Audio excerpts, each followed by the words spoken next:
y a aussi le paysage, je dirais, social et économique également qui s'est approché sur le destin forestier du Témiscouata.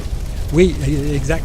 On sait que dans les années 70, ici, une des grosses scieries brûle et on veut la remplacer. Donc, il y a eu une bataille. Les gens de la place voulaient faire plus que du 2x4 avec la forêt.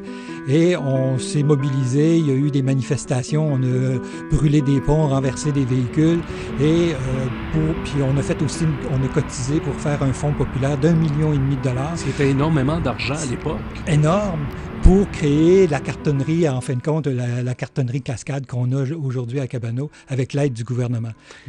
Et c'est pas banal de parler justement du carton parce que l'artiste Roch Belzile, à un moment donné, s'est approprié ce matériel-là. Je pouvais pas passer à côté du carton. Et le carton, c'est une matière qui est vraiment intéressante. Mais je pense que n'importe quelle matière, quand tu l'écoutes, elle va t'amener loin. Ouais. Donc, le carton, c'est une matière qui est malléable. En tout cas, pour moi, c'est une matière qui me permet d'exprimer puis de faire énormément de choses. En tout cas, aller au niveau de l'imaginaire, ça n'a pas beaucoup de limites, si on veut. Ce que j'aime là-dedans aussi, c'est que tu n'as pas besoin de beaucoup d'outils pour travailler avec le carton. Un couteau, une règle, c'est quasiment suffisant, puis un petit peu de couleur. Et ce que j'aime beaucoup, moi, c'est travailler en silence. Avec le carton, il n'y a pas beaucoup de machinerie, donc ça va très bien. Et on se laisse guider par le carton et créer un festival du carton qui existe depuis 10 ans. Donc, ça fait 10 ans que les gens ici font des folies. Justement. Donc, non, c'est un matériel que je pense que j'en suis rendu. Là, je travaille des petits théâtres en carton et c'est plein de sources d'imagination encore.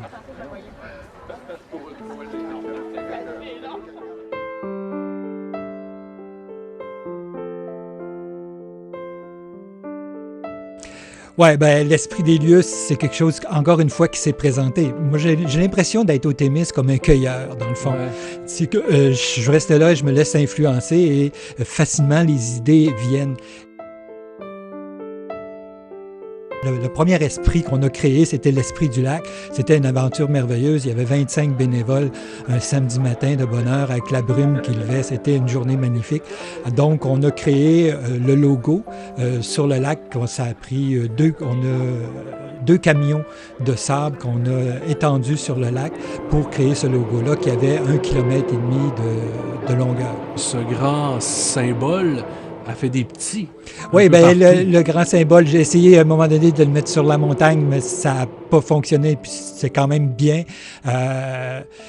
Mais ça a permis aux gens de prendre conscience que la montagne avait une valeur, et aujourd'hui, on est après faire un parc de ce côté-là. Oui, donc, c'est important. Et aussi, bien, il y avait un problème important qui était le problème de la 185, une route meurtrière, et c'est la raison pour laquelle on l'a installé aussi à ce moment-là sur un silo afin d'amener les gens à réfléchir un peu sur la sécurité.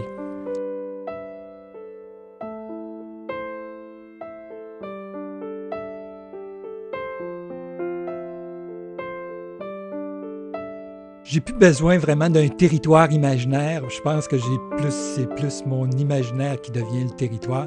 Et je sens que le théâtre de carton, c'est le futur, c'est ce qui m'attend.